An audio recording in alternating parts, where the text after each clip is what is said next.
Ok, gata, toată lumea?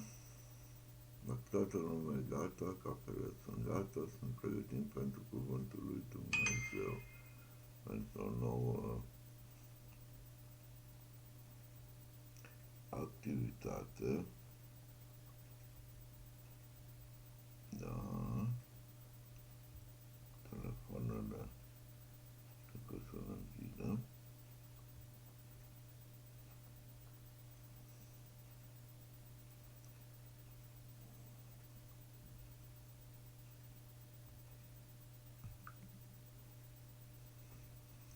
Telefoanele închidem și le punem, sau le punem pe vibrație, dacă nu se poate.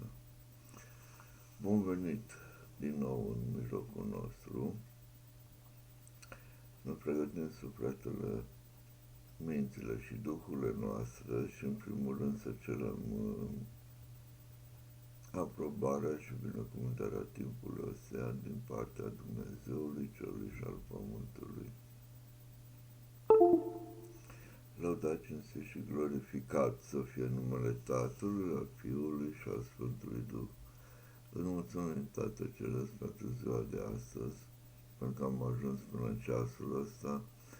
Îți mulțumim că Tu ne binecuvântezi, Doamne, cu o nouă zi și ne dai ceea ce ne trebuie. Tu ne cunoști cel mai bine. Iar acum te rugăm, Doamne, cercetează-ne sufletele, cercetează-ne duhurile, ca și trupurile noastre, Doamne, și te rog, vorbește. Vorbește-ne pentru că stăm la picioarele Tale și te rugăm, Doamne, să ne binecuvântezi timpul acesta. Te iubim și ne închinăm Ție, pentru că Tu ești Domnul Dumnezeul Cerului și al Pământului. De aceea cerem toate acestea în numele Domnului Iisus Hristos și îți mulțumim. Amin. Bun. Deci astăzi o să continuăm ceea ce am început. Data trecută mai vorbeam despre din Cartea Romani, capitolul 8 cu versetul 34, și titlul meditației era Am murit, am înviat și de la dreapta lui Dumnezeu. Astăzi o să continuăm, după cum se vede și în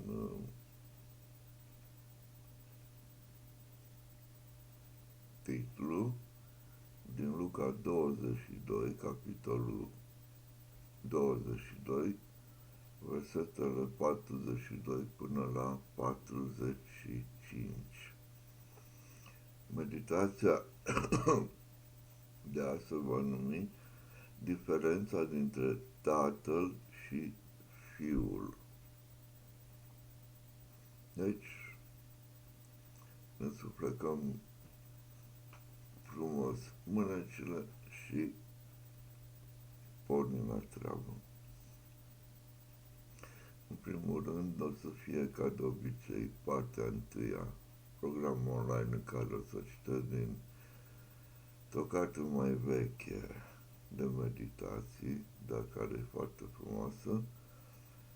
Și în a doua parte o să intrăm în offline și discuții în grup. Cine vrea poate să online, cine vrea poate să lasă comentarii sau întrebări sau cereri de rugăciune și cum e la modă, mă uitat să dați un subscribe sau știți ce înseamnă asta? Ok, ca să știu. Bun, deci, diferența între Tatăl și Fiul.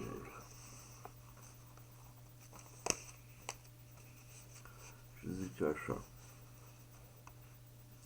în meditațiile despre Fiul lui Dumnezeu am putut vedea asemănarea lui cu Dumnezeu, existența lui preistorică, divinitatea lui, întruchiparea lui ca om, moartea lui pe cruce, învierea, precum și faptul că stă la dreapta Tatălui în cer. În acest pasaj dorim să încercăm a arăta diferențele între Tatăl și Fiul care ne dovedesc că Fiul nu este Tatăl, ci chiar dacă au o semănare, este vorba de două persoane distincte. Prin aceasta nu atacăm deloc divinitatea Lui. În textul nostru se roagă Iisus către Tatăl Său din ceruri, nu voia mea, ci a ta să se facă. Unde sunt două voințe, trebuie să fie și două persoane. Cred că oricine pricepe aceasta. Tatăl știe mai mult decât Fiul, deoarece citim în Marcu, capitolul 13, cu versetul 28, cât despre ziua aceea sau ceasul acela nu știe nimeni, nici îngerii din ceruri, nici Fiul, ci numai Tatăl. Și în puterea de a decide, Tatăl stă deasupra Fiului, fiindcă Domnul Iisus spune fiilor lui Zebedei, în cartea Matei, capitolul 20, cu versetul 23, citez: a ședea la dreapta sau la stânga mea, nu atârnă de mine să o dau, ci este păstrată pentru acei pentru care a fost pregătită de Tatăl meu. Închei citatul. Și așa noțiunile de tată și fiu vorbesc de o diferență de rang între două persoane. Cine susține că aceste diferențe s-ar referi doar la existența pe pământ, greșește. În Psalmul 110, cu versetul 1, citim: Domnul a zis Domnului meu, șezi la dreapta mea până voi pune pe vrăjmașii tăi sub picioarele tale. Am încheiat citatul. În acele vremuri, David a prorocit: Domnul a zis Domnului meu. Aceste cuvinte cu siguranță se referă la Domnul Iisus Hristos, așa cum o putem deduce din așa cum o putem deduce din cartea Matei, Evanghelia după Matei, la capitolul 22, versetele 44 până la 46, și presupun că aveți Biblia pe aproape și se poate verifica. Mai citim și în Fapte, capitolul 2, versetul 34 cu 36, aceeași idee. Dacă Domnul, respectiv Dumnezeu,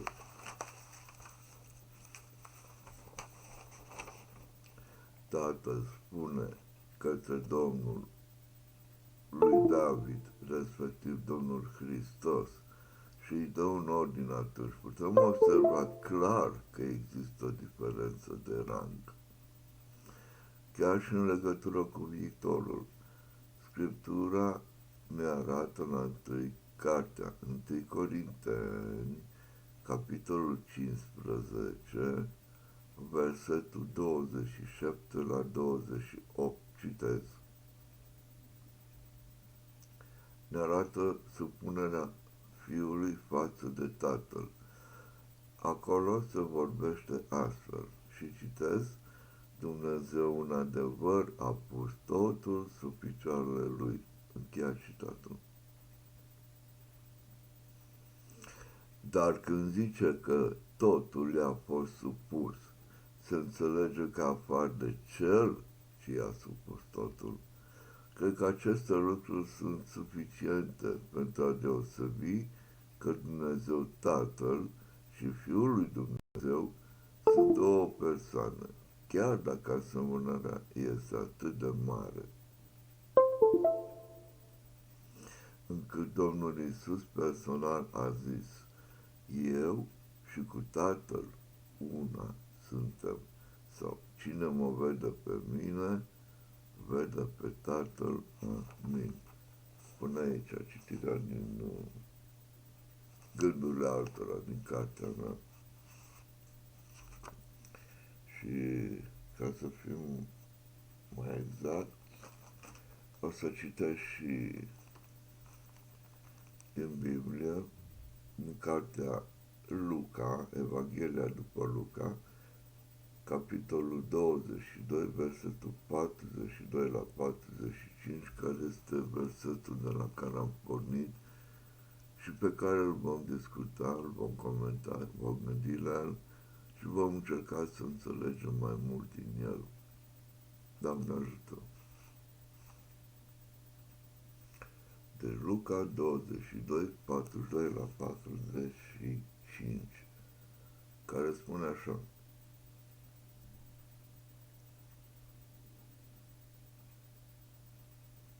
Luca 22, versetul 42, zicând: Tată, dacă voiești, depărtează paharul acesta de la mine, totuși, facă-se voia, facă-se nu voia mea, ci a ta. Atunci i s-a arătat un înger din cer ca să-l întărească. A ajuns într-un chin atât de mare,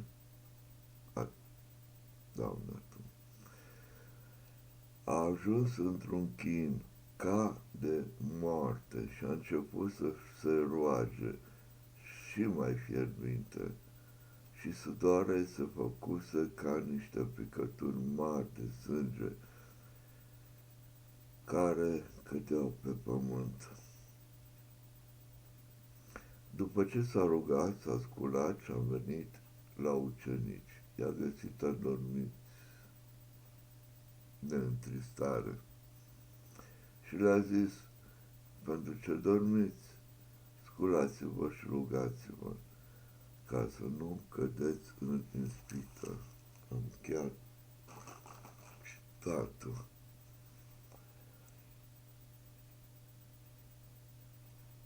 Primul gând care îmi vine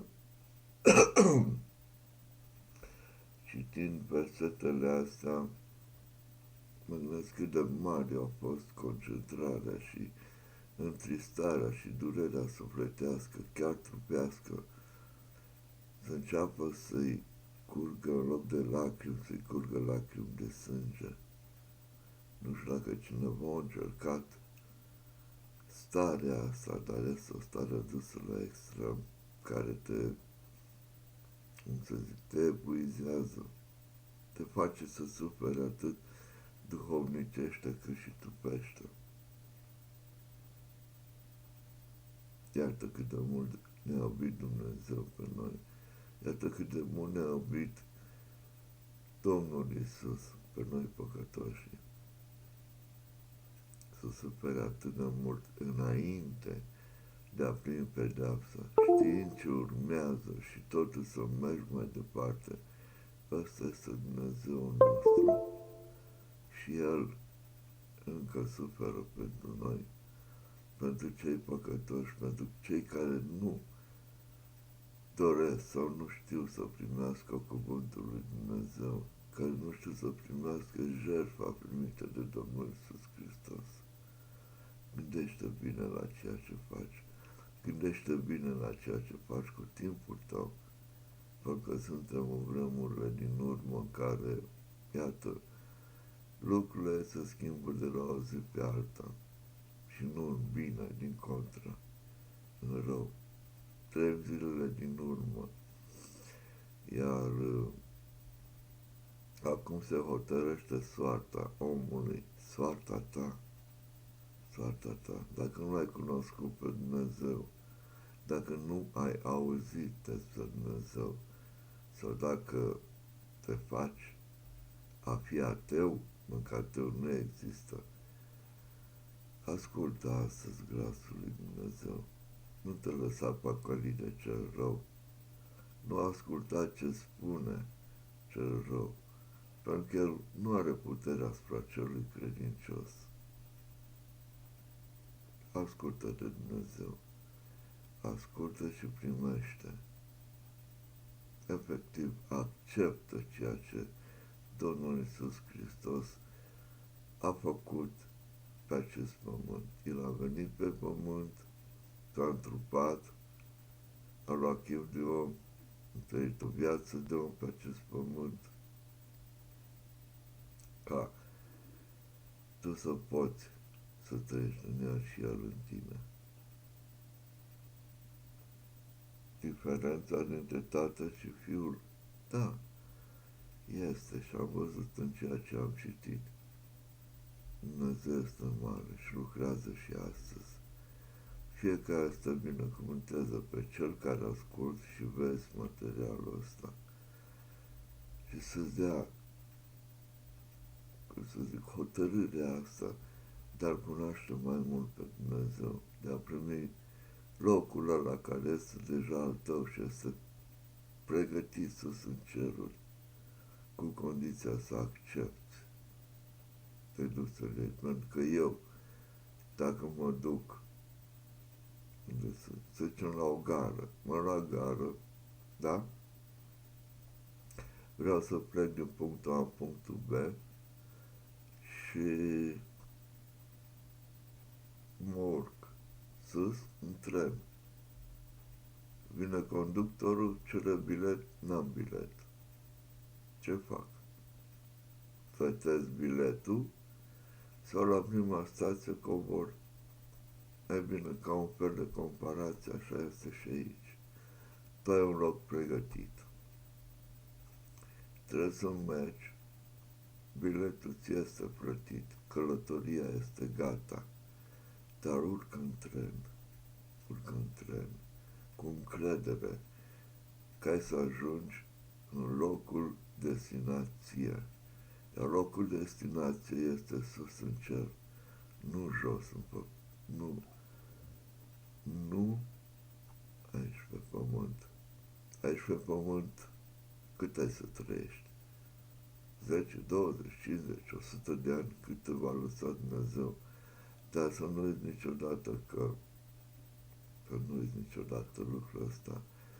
După moarte nu se va termina totul, pentru că abia atunci începe eternitatea. Atunci începe viața adevărată și acolo, după ce ți-a încetat existența pe pământ aici, numai în două locuri te poți duce. Sus, în ceruri, la Dumnezeu, primind biletul, urcând în tren și ducându-te acolo unde ți-e locul. Sau jos, în iad, un loc foarte real, depărtare de Dumnezeu. Te urci în tren, dar n-ai bilet, n-ai călătorie asigurată și atunci vei auzi glasul lui Dumnezeu care spune: niciodată nu te-am cunoscut. Niciodată nu te-am cunoscut. Și o să plângi atunci, o să plângi, să-ți pară rău, dar va fi prea târziu. Singurul lucru pe care îl poți face astăzi, nu mâine, pentru că mâine nu au venit, astăzi, acceptă, ia biletul, primește jertfa Domnului, acceptă jertfa Domnului Iisus Hristos și mergi prin credință înainte. Dumnezeu te iubește, te dorește, vrea să fie cu tine. Fă lucrul ăsta, îngăduie lui să facă asta. Hai să-i mulțumim lui Dumnezeu și apoi trecem la partea a doua în offline. Doamne Iisuse, îți mulțumesc atât de mult pentru jertfa pe care Tu ai făcut-o pentru mine, atât de mult m-ai iubit încât Tu ți-ai dat viața, ca eu să am viață veșnică pregătită. Atât de mult m-ai iubit încât nu m-ai lăsat să pierd în chinurile acestei vieți pământești și mi-ai pregătit un loc perfect, un loc unde grijile, necazurile, nevoile astea trupești vor dispărea, că Ce poate fi mai plăcut decât prezența în fața Dumnezeului Cerului și al Pământului? Îți mulțumesc, Doamne, și mă rog pentru cei care ascultă sau văd materialul ăsta, să nu stea pe gânduri, iar Duhul Tău cel Sfânt să le umple gândul acela din inimă, când se pomenesc așa cum se pomeneau și alții, căutând ceva și nu știind ce. Doamne, ajută-ne să nu ne împotrivim chemărilor Tale și să ne împotrivim situații în care ne aflăm, în care diavolul ne conduce viața. Facă-se voia Ta, Doamne, așa cum spunea cea rugăciune, facă-se voia Ta, precum în ceruri, așa și pe pământ. Ne închinăm înaintea Ta, căci ești Dumnezeul nostru, Dumnezeul cerului și al pământului, slăvit să fie numele Tău, acum și în veci de veci. Pentru toate îți mulțumim, spunem, Doamne, ajută și spunem, fii binecuvântat, în numele Domnului Iisus Hristos. Amin. Vă mulțumesc pentru timpul pe care l-ați petrecut alături de mine, de noi. Cum am mai zis, comentarii, dacă sunt, sugestii, dacă sunt, poate cereri de rugăciune, dacă sunt, le puteți scrie aici online. Pentru că aici încheiem programul de mediul ăsta pe YouTube și ne vom întoarce la grup, ne vom discuta persoană la persoană. Încă o dată vă mulțumesc, Dumnezeu să vă binecuvânteze și aveți grijă de voi. Amin. Amin.